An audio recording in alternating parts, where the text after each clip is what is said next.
Hola, ¿qué tal? Bienvenidos. Hoy vamos a revisar un tema clave para el EUNACOM, la hipofunción medular y en particular la anemia aplásica.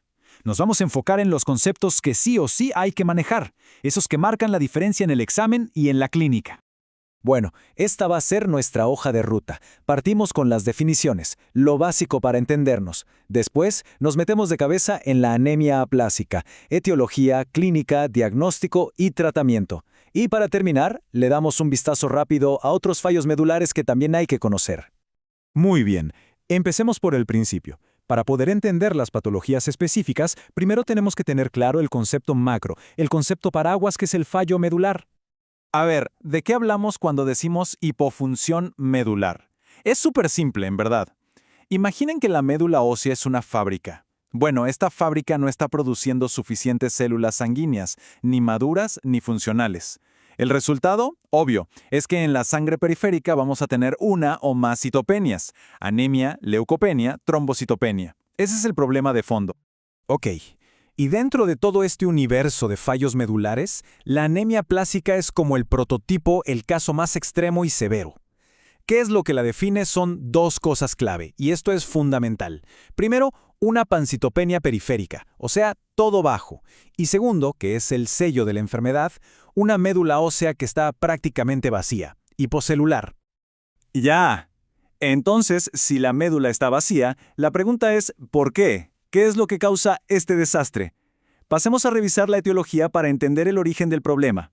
Aquí la cosa se divide en dos grandes grupos. Por un lado tenemos la anemia aplásica adquirida, que es lejos la más frecuente, la que probablemente nos vamos a encontrar. Y por otro, las formas hereditarias, que son síndromes genéticos mucho más raros, pero que hay que tener en mente sobre todo en pacientes pediátricos. Y ojo con esto, porque aquí está la clave: del 70 al 80% de los casos adquiridos son idiopáticos. Y cuando decimos idiopáticos, lo que estamos pensando es que hay un mecanismo inmune detrás. O sea, es el propio sistema inmune del paciente, específicamente los linfocitos T citotóxicos, el que se vuelve loco y ataca a las células madre en la médula. Es, en esencia, una enfermedad autoinmune contra la hematopoiesis. Ahora, no todos los casos son idiopáticos. Hay causas secundarias que tenemos que conocer sí o sí porque son preguntables. Fármacos como cloranfenicol o AINES, tóxicos como el benceno, la radiación, por supuesto, y muy importante, las infecciones virales, hepatitis, Epstein-Barr, parvovirus B19, siempre hay que indagar en la historia de exposiciones y enfermedades recientes. Y aunque, como dijimos, son más raras, no podemos dejar de mencionar las formas hereditarias.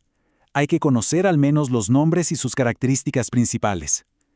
Anemia de Fanconi, la más común, con sus anomalías físicas y el defecto en la reparación del ADN. La disqueratosis congénita, con su tríada clásica en piel, uñas y mucosas. Y el Schwarzman-Diamond. Sospechar esto en un paciente joven con citopenias y algún estigma físico es clave. Perfecto. Ya vimos las posibles causas. Ahora vamos a lo práctico. ¿Cómo se ve un paciente con anemia aplásica? ¿Cómo lo sospechamos y cómo confirmamos el diagnóstico? La clínica es súper lógica, es el reflejo directo de lo que falta en la sangre. Si faltan glóbulos rojos, tenemos el síndrome anémico, fatiga, palidez, disnea. Si faltan neutrófilos, la neutropenia nos va a dar infecciones, que pueden ser graves y a repetición. Y si faltan plaquetas, la trombocitopenia se va a manifestar con sangrado, petequias, moretones, sangrado de encías, epistaxis. Y aquí va una perla, un dato clave para el EUNACOM y para la vida.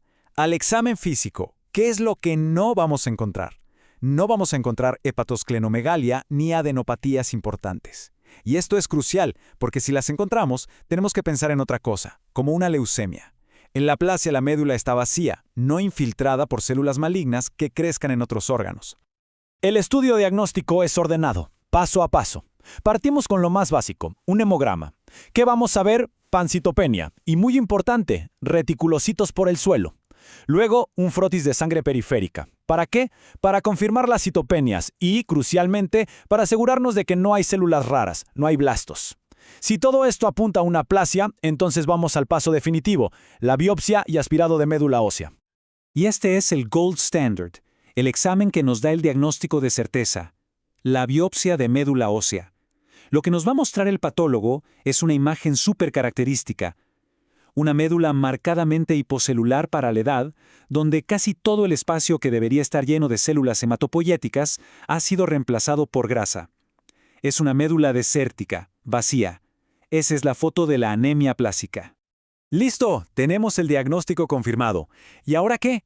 El siguiente paso, que es fundamental, es estratificar el riesgo, es decir, definir qué tan severa es la aplasia, porque de esto va a depender completamente el tratamiento que vamos a elegir. Para clasificar la severidad usamos los criterios de Kamita. No es necesario memorizarlos al detalle, pero sí entender el concepto. Para que una aplasia se considere severa, necesitamos una médula con menos del 25% de celularidad y, además, al menos 2 de estos 3 criterios en sangre periférica: neutrófilos por debajo de 500, plaquetas bajo 20.000 o reticulocitos corregidos bajo el 1%. Y si los neutrófilos están bajo 200, ya hablamos de muy severa. Esto es lo que define pronóstico y tratamiento. Y cuando ya sabemos que estamos frente a una anemia aplásica severa, la decisión del tratamiento se basa en 2 pilares fundamentales: la edad del paciente y si tiene o no un hermano o hermana que sea donante compatible. Entonces el algoritmo se abre en 2 grandes brazos. Para un paciente joven, menor de 40 o 50 años, que tiene la suerte de tener un hermano compatible, el tratamiento de elección, el que puede curar la enfermedad, es el trasplante alogénico de médula ósea. La sobrevida es altísima. Para los que no cumplen estos criterios, ya sea por edad o por no tener donante, la opción es la terapia inmunosupresora, que busca frenar ese ataque autoinmune. Generalmente se usa una combinación de ATG con ciclosporina A.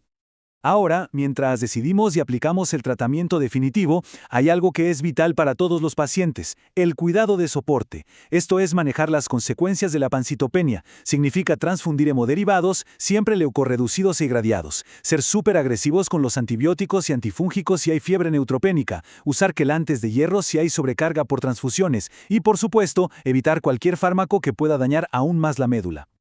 Ok, hasta ahora hemos hablado del fallo global de la médula. Pero, ¿qué pasa si la fábrica falla solo en una línea de producción? Para cerrar, vamos a revisar rápidamente otros fallos medulares que son selectivos, que afectan a una sola serie celular. Primero, la aplasia pura de serie roja. Como su nombre lo dice, aquí el problema es exclusivo de los glóbulos rojos. La médula simplemente deja de producirlos. El paciente va a tener una anemia severa con reticulocitos en cero. ¿Con qué hay que asociarlo? 2 cosas clásicas: timoma y la infección por parvovirus B19. Luego tenemos la agranulocitosis. Aquí lo que desaparecen son los neutrófilos, de forma aislada y severa. La causa más común, por lejos, es una reacción adversa a fármacos. El ejemplo clásico es el metamizol o la clozapina. El cuadro clínico es dramático: fiebre alta e infecciones graves. El manejo es una urgencia y lo primero es suspender el fármaco sospechoso. Y por último, la aversión para las plaquetas: la trombocitopenia amegacariocítica. Es una trombocitopenia severa y aislada porque en la médula ósea no hay o casi no hay megacariocitos. Puede ser congénita o muy de vez en cuando adquirida. Es un diagnóstico más bien raro de exclusión.